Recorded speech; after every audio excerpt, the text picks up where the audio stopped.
Bismillahirrahmanirrahim. Assalamualaikum warahmatullahi wabarakatuh. Alhamdulillahirabbil alamin. Puja serta puji syukur marilah kita panjatkan kehadirat Allah Subhanahu wa taala di mana atas rahmat dan karunia-Nya kita bisa melaksanakan perkuliahan kembali. Pada kesempatan kali ini saya Rima Hadiah bersama teman saya Desi Noviani dan Agus Suherlan akan membahas mengenai model pembelajaran sains dan teknologi masyarakat atau STM. Adapun poin-poin yang akan dibahas, yang pertama mengenai sejarah model pembelajaran STM, yang kedua mengenai landasan teori pengembangan model pembelajaran STM, yang ketiga mengenai karakteristik model pembelajaran STM, yang keempat mengenai sintaks atau langkah-langkah model pembelajaran STM, dan yang terakhir mengenai keunggulan dan keterbatasan model pembelajaran STM. Untuk pembahasan pertama akan disampaikan oleh Desi Noviani. Kepada Desi, dipersilahkan. Sejarah model pembelajaran STM, Sains Teknologi dan Masyarakat atau disingkat STM, dalam bahasa Inggris disebut Science Technology Society atau STS, merupakan gerakan pendidikan sains di Amerika Serikat dan negara-negara lain di dunia. Di Indonesia telah dikembangkan sejak tahun 90-an. Di Indonesia dikenal dengan beberapa nama yaitu STM, Satemas, dan Saling Temas atau Sains Lingkungan Teknologi Masyarakat. Adapun istilah STM atau Satemas pertama kali dikemukakan oleh Johann Zeeman dalam bukunya Teaching and Learning About Science and Society. Zeeman mencoba mengungkapkan bahwa konsep-konsep dan proses-proses sains yang diajarkan seharusnya relevan dengan kehidupan sehari-hari. Seperti yang dikemukakan oleh Johann Zeeman, The National Science Teacher Association menyebutkan bahwa STM adalah belajar dan mengajar sains dalam konteks pengalaman manusia. Sedangkan Pujiadi mengatakan bahwa pembelajaran STM berarti menggunakan teknologi sebagai penghubung antara sains dan masyarakat. Landasan teori pengembangan model STM. Model pembelajaran STM merupakan pendekatan terpadu antara sains, teknologi, dan isu yang ada di masyarakat. Diharapkan siswa mendapatkan pengetahuan baru yang dapat diterapkannya dalam kehidupan sehari-hari. Johann Luchhead dan Robert E. Yeager mengemukakan bahwa pembelajaran dengan model STM di dalamnya mengandung unsur pembelajaran konstruktivisme. Nah, konstruktivisme inilah yang mendasari strategi pembelajaran STM, di mana siswa dituntut untuk membangun suatu konsep atau pengertian berdasarkan perspektif mereka yang diperoleh dari pengalaman orang lain yang dihubungkan dengan pengalaman pribadi siswa itu sendiri, sehingga konsep tersebut dapat lebih mudah dimengerti oleh siswa. Model pembelajaran STM adalah model pembelajaran yang bertujuan menyajikan konteks dunia nyata dalam pendidikan dan pengalaman sains. Lebih lanjut, Lamaronta Galib berpendapat bahwa program STM adalah belajar mengajar sains dan teknologi dalam konteks pengalaman dan kehidupan manusia sehari-hari, dengan fokus isu-isu atau masalah-masalah yang sedang dihadapi masyarakat, baik bersifat lokal, regional, nasional, maupun global yang memiliki komponen sains dan teknologi. Pendapat ini sejalan dengan NSTA atau National Science Teacher Association di Amerika, yang memandang STM sebagai pengajaran dan pembelajaran sains dalam konteks pengalaman manusia. Model pembelajaran STM ini telah dikembangkan oleh Robert E. Yeager et al. Untuk membantu guru-guru dalam mengajar IPA untuk mencapai 5 tujuan utama. Tujuan-tujuan itu dikarakteristikan sebagai domain. Domain-domain itu meliputi domain konsep, domain proses, domain aplikasi, domain kreativitas, dan domain sikap. Hasil penelitian NSTA tahun 1990 menunjukkan bahwa pembelajaran sains dengan menggunakan pendekatan STM mempunyai beberapa perbedaan jika dibandingkan dengan cara biasa. Perbedaan tersebut ada pada aspek kaitan dan aplikasi bahan pembelajaran, kreativitas, sikap, proses, dan konsep pengetahuan. Dari aspek kaitan dan aplikasi bahan pelajaran, siswa yang belajar dengan pendekatan STM dapat menghubungkan yang mereka pelajari dengan kehidupan sehari-hari, serta melihat manfaat perkembangan teknologi dan relevansinya. Di sudut kreativitas siswa lebih banyak bertanya, keterampilan dalam mengindikasikan kemungkinan penyebab dan efek dari hasil observasi. Di samping berbeda dalam segi mengaplikasikan kreativitas, dalam hal sikap juga berbeda. Minat siswa terhadap sains bertambah dan keingintahuannya juga meningkat. Dan sains dipandang sebagai alat untuk menyelesaikan masalah yang dihadapi. Mereka melihat proses sains sebagai keterampilan yang dapat digunakan dan perlu dikembangkan. Selanjutnya, karakteristik model pembelajaran STM.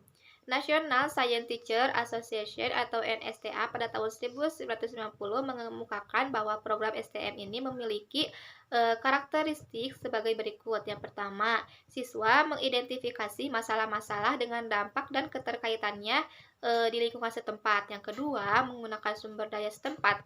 seperti manusia, benda, lingkungan, untuk mengumpulkan informasi yang digunakan dalam memecahkan masalah. Yang ketiga, keterlibatan siswa secara aktif dalam mencari informasi yang dapat diterapkan untuk memecahkan masalah-masalah dalam kehidupan sehari-hari. Yang keempat, merupakan kelanjutan dari pembelajaran di kelas dan di sekolah. Yang kelima, fokus kepada dampak sains dan teknologi terhadap siswa.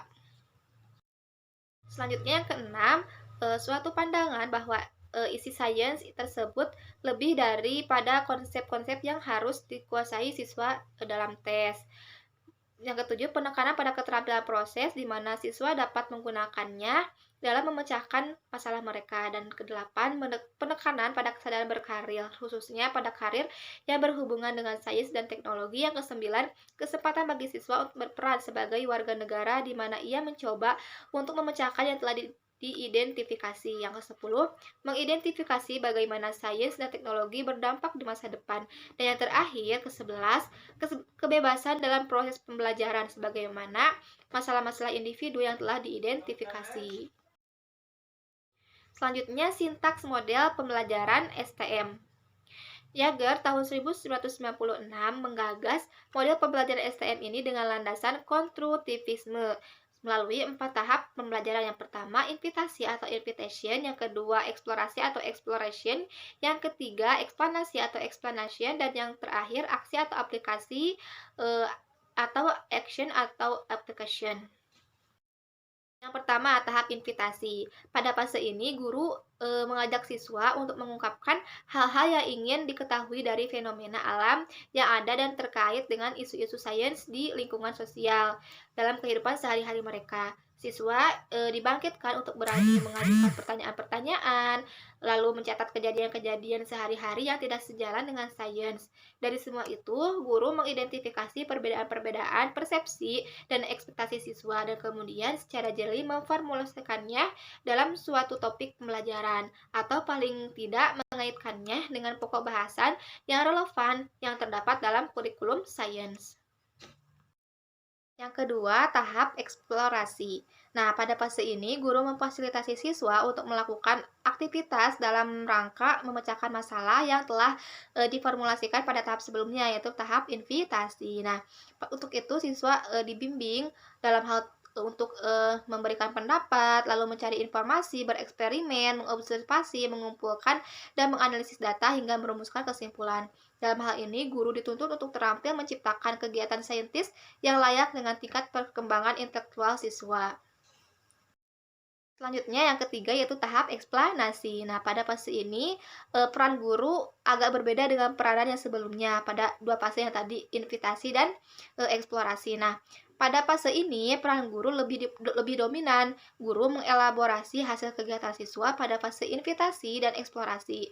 Untuk itu, sambil tetap mengaktifkan siswa, guru juga mengkomunikasikan informasi, ide-ide, konsep-konsep, dan penjelasan baru untuk mengintegrasikan pemecahan masalah berdasarkan pengetahuan atau teori ilmiah yang berlaku. Terakhir, tahap aksi atau aplikasi. Nah, pada fase ini, siswa diberi kesempatan untuk mengaplikasikan pengetahuan dan keterampilan ke dalam masalah baru yang relevan. Pada fase ini juga hasil belajar pada ranah koneksi dikembangkan. Siswa dibimbing untuk mampu mentransfer pengetahuan dan keterampilan sains ke dalam aspek-aspek yang terdapat pada disiplin ilmu dan realitas yang lain. Nah, baik, untuk yang selanjutnya yaitu di sini secara ringkas dalam tahapan-tahapan pembelajaran. Nah, kita bisa lihat pada tabel ya. Nah, di sini untuk tahapan-tahapan pembelajaran itu ada 4 ya. Nah, yang pertama itu adalah invitasi. Nah, untuk invitasi ini kegiatan gurunya yaitu memberikan pertanyaan yaitu mengenai fenomena, kemudian permasalahan yang relevan untuk merangsang rasa ingin tahu dan minat siswa untuk mengetahui hal-hal yang telah diketahuinya atau pengetahuan awal. Nah, adapun untuk kegiatan siswanya yaitu siswa memberikan respon secara individual atau kelompok dan mengajukan suatu masalah atau gagasan yang akan dibahasnya. Nah, kemudian tahapan yang kedua yaitu eksplorasi. Nah, dalam eksplorasi ini untuk kegiatan gurunya yaitu memberikan tugas siswa mendapat informasi yang cukup melalui membaca, kemudian observasi, wawancara, diskusi, ataupun mengerjakan LKS. Nah, adapun untuk kegiatan siswanya yaitu mencari informasi dan data dengan membaca, kemudian observasi, wawancara, kemudian berdiskusi, kemudian merancang eksperimen dan menganalisis data. Nah, untuk tahapan yang selanjutnya, yang ketiga, yaitu adalah eksplanasi dan solusi. Nah, dalam eksplanasi dan solusi ini untuk kegiatan gurunya yaitu memberikan tugas untuk membuat laporan, kemudian mempresentasikan hasil penyelidikan atau eksperimen secara ringkas. Nah, adapun untuk kegiatan siswanya yaitu membuat laporan hasil penyelidikan, kemudian membuatkan kesimpulan dan mempresentasikan hasilnya. Nah, itu tahapan pembelajaran yang ketiga. Nah, untuk yang tahapan yang selanjutnya yaitu tindak lanjut. Nah, dalam tindak lanjut ini untuk kegiatan gurunya yaitu memberikan penjelasan yaitu mengenai tindakan yang akan diajukan berdasarkan hasil penyelidikan.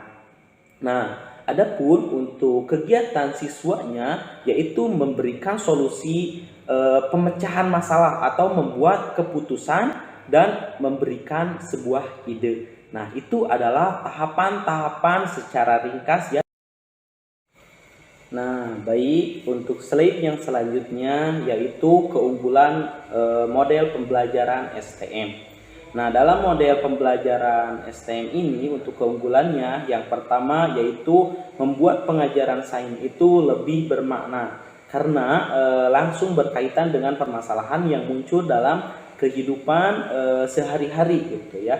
Kemudian untuk keunggulan yang kedua yaitu dapat meningkatkan kemampuan siswanya itu untuk mengaplikasikan konsep, kemudian keterampilan proses, kreativitas, dan sikap menghargai produk teknologi serta bertanggung jawab atas masalah yang muncul di lingkungannya tersebut ya. Nah, kemudian untuk keunggulan yang selanjutnya yaitu model STM ini yang berorientasi pada hand-on activities ya, yaitu membuat siswa dapat menikmati kegiatan-kegiatan sains dengan perolehan pengetahuan yang tidak mudah terlupakan gitu. Nah, kemudian untuk yang selanjutnya yaitu memperluas wawasan siswa tentang keterkaitannya sains itu dengan bidang studi lain. Yang selanjutnya masih keunggulan model pembelajaran STM ya. Nah, yaitu mengembangkan pembelajaran itu terpadu atau integrated learning ya, yaitu dapat meningkatkan kualitas pembelajaran secara menyeluruh. Nah, kemudian yang selanjutnya dalam keunggulannya itu yaitu dapat membantu siswa mengembangkan keterampilan intelektualnya dalam berpikir secara logis, kemudian memecahkan masalah-masalah dalam kehidupan sehari-harinya ya. Nah, kemudian untuk yang selanjutnya yaitu dapat membantu siswa mengenal dan memahami sains dan teknologi serta besarnya peran sains itu dan teknologi dalam meningkatkan kualitas hidup masyarakat. Nah, kemudian yang selanjutnya dalam keunggulan model pembelajaran STM itu yaitu dapat membantu siswa memperoleh prinsip-prinsip sains dan teknologi yang diperkirakan akan dijumpainya dalam kehidupan kelaknya nanti ya. Kemudian untuk yang terakhir di sini ya, siswa itu lebih bebas kreativitas ya selama proses pembelajaran berlangsung. Nah, kemudian di sini Adapun untuk keterbatasan dalam model pembelajaran STM itu, yaitu pembelajaran menggunakan model pembelajaran STM itu sangat memakan waktu ya yang lebih lama. Nah, bila dibandingkan dengan model-model pembelajaran yang lain. Nah, jadi seperti itu ya, itu untuk keterbatasannya ya. Kemudian bagi guru tidak mudah ya untuk mencari isu atau masalah pada tahap pendahuluan yang terkait ya dengan topik yang dibahas ataupun dikaji. Nah, itu sangat lumayan ya, agak ribet gitu bagi guru. Nah, di sini karena hal ini memerlukan adanya wawasan yang luas ya dari guru dan melatih tanggap terhadap masalah lingkungan. Nah, seperti itu ya. Kemudian guru itu perlu juga ya menguasai materi yang terkait dengan konsep dan proses sains yang dikaji selama pembelajaran. Nah, selain itu penyusunan perangkat penilaiannya juga itu memerlukan usaha untuk mempelajari secara khusus ya, misalnya yaitu untuk menilai kreativitas seseorang. Nah, itu mungkin dalam keterbatasan model pembelajaran STM ini.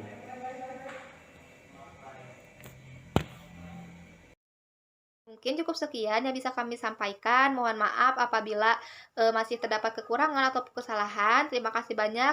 Wassalamualaikum warahmatullahi wabarakatuh.